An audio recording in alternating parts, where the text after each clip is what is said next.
Okay तो अब बनाते हैं 24th चैप्टर और इसमें हम डिस्कस करेंगे मल्टीनोमियल डेटा डिस्ट्रीब्यूशन के बारे में। ठीक है, तो ये मैं बनाता हूँ 24 नमपाई और मल्टी नोमियल, ठीक है, dot pi.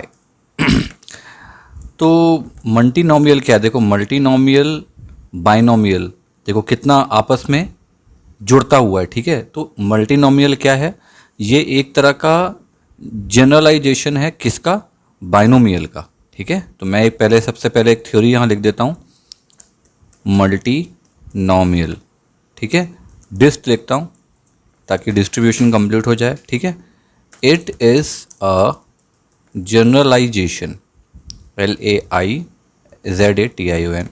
Okay okay, generalisation of binomial, BINOMIAL DIST। ठीक है, ये क्लियर। अब इसका फटाक से एग्जाम्पल देखते हैं तो उससे आपको और अच्छे से क्लियर हो जाएगा। जैसे कि देखो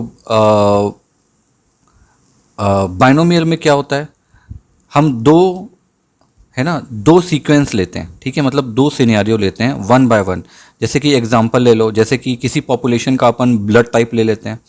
ठीक है, या फिर जैसे किसी एक जो डाइस होती है ना, उसका अपन चारों साइड ले लेते हैं, है ना। मतलब एक ग्रुप का कुछ पार्ट, आप ऐसा समझो, जैसे पॉपुलेशन का ब्लड टाइप या पॉपुलेशन का हेयर स्टाइल या पॉपुलेशन का फेस स्टाइल, इस टाइप से कुछ। ठीक है, तो मल्टीनोमियल क्या होता है, मल्टीनोमियल एक तरह से ये हो गया कि जो आउटकम आता है ना उससे, ठीक है, जो भी उस सिनारियो से आउटकम आएगा उसको मल्टीनोमियल डिस्क्राइब करता है। ठीक है, तो इसके 3 पैरामीटर होते हैं। सबसे पहले वो लिखता हूँ मैं, पैरामीटर। ठीक है, कौन कौन से पैरामीटर होते हैं, पैरामीटर। ओके पहला पैरामीटर होता है एन, जैसे कि बाइनोमियल पे होता है। एन क्या हो गया आपका, नंबर ऑफ ऑक्यूरेंस, है ना, या फिर नंबर ऑफ ऑक्यूरेंस किस में होता है, बाइनोमियल में। इसमें क्या होता है, नंबर ऑफ आउटकम्स या पॉसिबिलिटी, आप मान लो पॉसिबिलिटी या फिर आउटकम ले लो। ठीक है, दूसरा इसमें पैरामीटर क्या होता है, उसको हम कहते हैं पेवल्स, PVALS।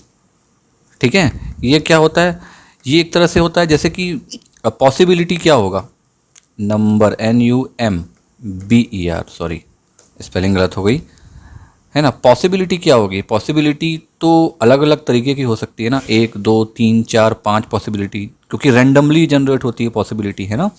जब हम क्लिक करते हैं या जब हम कोई फंक्शन को एग्जीक्यूट करते हैं तो देखो इसमें पॉसिबिलिटी कितने बार होती है, हम बार बार क्लिक करते हैं, बार बार अलग अलग तरीके की पॉसिबिलिटी आती है, तो उसे कहा जाता है पिवल्स। ठीक है, जैसे कि मैं इसमें पहले लिख देता हूँ, लिस्ट ऑफ पॉसिबिलिटीज़ कर दो, है ना, और आउटकम। एक और एग्जांपल दूं, जैसे कि डाइस है। ठीक है, आप पहले बार डाइस को रोल करोगे तो हो सकता है आपका 1 आए, कभी 6 आ जाएगा, कभी 4 आ जाएगा, कभी 3 आ जाएगा, लेकिन अपने पास लिमिटेड रहेगा कि 1 और 6 के बीच ही आएगा, ना 0 आएगा ना 7 आएगा। ठीक है, मतलब यही 6 में आना है, तो हमारे पास पॉसिबिलिटी भी लिमिटेड है। नंबर ऑफ पॉसिबिलिटी, एन क्या हो गया, हम कितने बार डाइस को घुमा रहे हैं, और पेवल्स क्या हो गया, कितनी पॉसिबिलिटीज़ हो सकती है इसमें। ठीक है, और थर्ड जो होता है हम सबका फेवरेट जो सब में होता है वह है साइज। ठीक है, जो भी रिटर्न होगा, RETURNED, रिटर्न एरे। ठीक है, इसको कंप्लीट कर देता हूँ, शेप ऑफ रिटर्न एरे। ठीक है, अब फटाक से एक एग्जांपल लेते हैं, जैसे कि अपन क्या करते हैं, डाइस की बात कर रहे हैं ना, तो डाइस का ही ले लेते हैं, चलो। ठीक है, उसकी पॉसिबिलिटी को अपन शेप देते हैं पहले, तो क्या करते हैं, draw out sample for dice role. ठीक है, अपन एक दिमाग लगाते हैं कि एक डाइस रोल में कितनी तरीके की पॉसिबिलिटी हो सकती है, कितने बार हो सकती है, अगर अपन 6 बार उसको रैंडमली जनरेट कर रहे हैं। ठीक है, तो मैं क्या करूँगा, यहाँ पे एक वेरिएबल ले लेता हूँ, शरत, सॉरी, पहले तो मुझको नंपाई को इंपोर्ट करना पड़ेगा। है ना, फ्रॉम numpy import random, ठीक है, from numpy, okay, import random। अब मैं एक वेरिएबल ले लेता हूँ शरद नाम से, और इस पे मुझको क्या करना है, सिंपल रैंडम डॉट, अब यहाँ पे मैं बाइनोमियल ना करके मल्टीनोमियल करूँगा, MUL, ये देखो आ गया, ओके। अब इसके अंदर मुझे पैरामीटर्स पास करने हैं। मैं कितने बार डाइस रोल करना चाहता हूँ, मैं करना चाहता हूँ 6 टाइम्स, ठीक है। पॉसिबिलिटीज़ क्या होगी, पॉसिबिलिटीज़ के हम क्या लेंगे, पेबल्स लेंगे, ठीक है। ये कितनी बार पॉसिबिलिटी होगी इसकी, देखो पॉसिबिलिटी भी 6 बार होगी, लेकिन 6 बार अलग अलग एग्जीक्यूशन देना पड़ेगा एक एरे के अंदर अपने को, ठीक है। जैसे कि इसको लिखोगे कैसे आप, तो जैसे आपके पास 6 है, 6 रैंडम साइजेस हैं, मतलब एक डाइस रोल में कितने भाग होते हैं, टोटल 6 भाग हो गए 6 पॉसिबिलिटी के लिए। तो पहला तो हो गया 1:6, ठीक है, पहला भाग, दूसरा भाग हो गया, ठीक है, ऐसे ही कर दो आप, तीसरा भाग, चौथा भाग, पांचवा, है ना, और छठवां। ये 6 भाग हो गए आपके सामने, 1 2 3 4 5 6, ठीक है। ये 6 टाइप के हो गए, सबका हमने एक एक भाग ले लिया कि अलग अलग साइड में कितनी पॉसिबिलिटीज़ आनी चाहिए, ठीक है, हमने अलग अलग लिया है, ओके, क्योंकि हर बार वो सेम जनरेट नहीं होगा ना। जैसे हमने एक सेट कर दिया कि राइट में, राइट भाग हमारा 3 लिखा हुआ है, 2 लिखा हुआ है, एक पॉसिबिलिटीज़ ले रहे हैं अपन, ठीक है। अब मैं इसको प्रिंट कर देता हूँ, क्योंकि मैंने शरद वेरिएबल में सेव करवाया, मैं इसको प्रिंट कर देता हूँ, इसको हटाता हूँ, ये लास्ट चैप्टर का था। देखो क्या रेशियो आता है, हो सकता है 2 1 0 3, कुछ भी आ सकता है।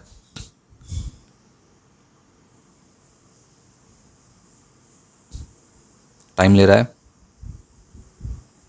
एक बार और एग्जीक्यूट करते हैं, पहली बार मतलब 2 बार एग्जीक्यूट हो जाएगा ये। देखो पहला बार एग्जीक्यूट हुआ था तो ये 101022 आ गया, दूसरी बार एग्जीक्यूट हुआ तो 201120, ये इसकी प्रोबेबिलिटी निकल गई, जो आउटकम आया हमारे पास में, ठीक है, इस रैंडम का।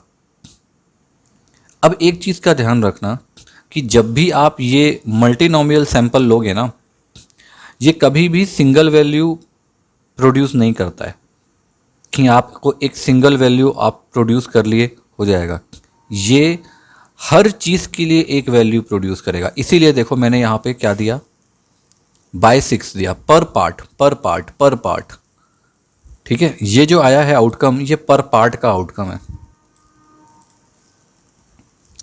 ठीक है। ये ज़रूरी नहीं है आप जैसे सिंगल यहाँ हम एरे देते हैं, वो एरे मल्टीनोमिनल पे काम नहीं करेगा, ठीक है। मैं यहाँ पे लिख देता हूँ थ्योरी, ये ज़रूरी है एक्चुअल में।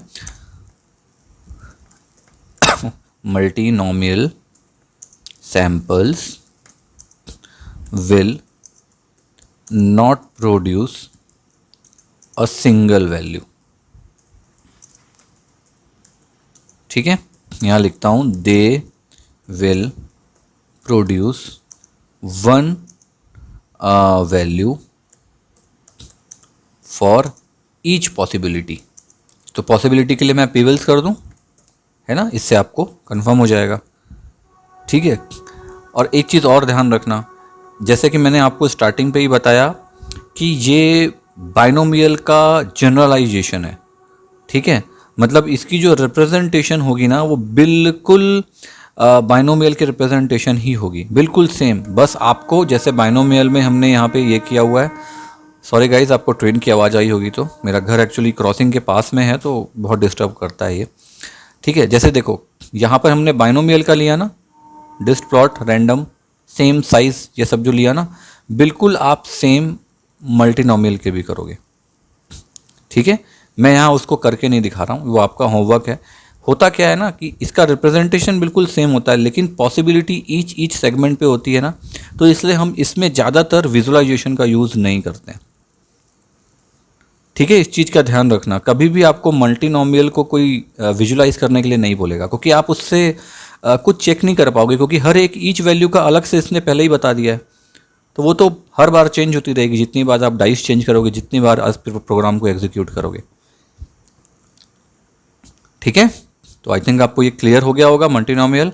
और अगर नहीं भी हुआ होगा, थोड़ा कन्फ्यूजन होगी, मैं मानता हूँ कन्फ्यूजन हो सकती है, लेकिन बढ़िया जब हम लाइव बनाएंगे ना, आपको पूरी चीज़ें मैं क्लियर कर दूंगा और अच्छे से। ठीक है, अभी तो आप समझ लो कि ये ऐसी चीज़ें होती हैं, अलग अलग तरीके के डिस्ट्रीब्यूशंस होते हैं। फिर मैं इसको एक लाइन से पूरी चीज़ों को लिख के एक साथ आपको बता दूंगा लास्ट में कि क्या क्या प्रॉपर अंतर होते हैं सब कुछ में। ठीक है, कहाँ पे क्या यूज़ करना है आपको। ओके, चलो अब चलते हैं नेक्स्ट चैप्टर की तरफ, चैप्टर नंबर 25। ओके ओके, चलो।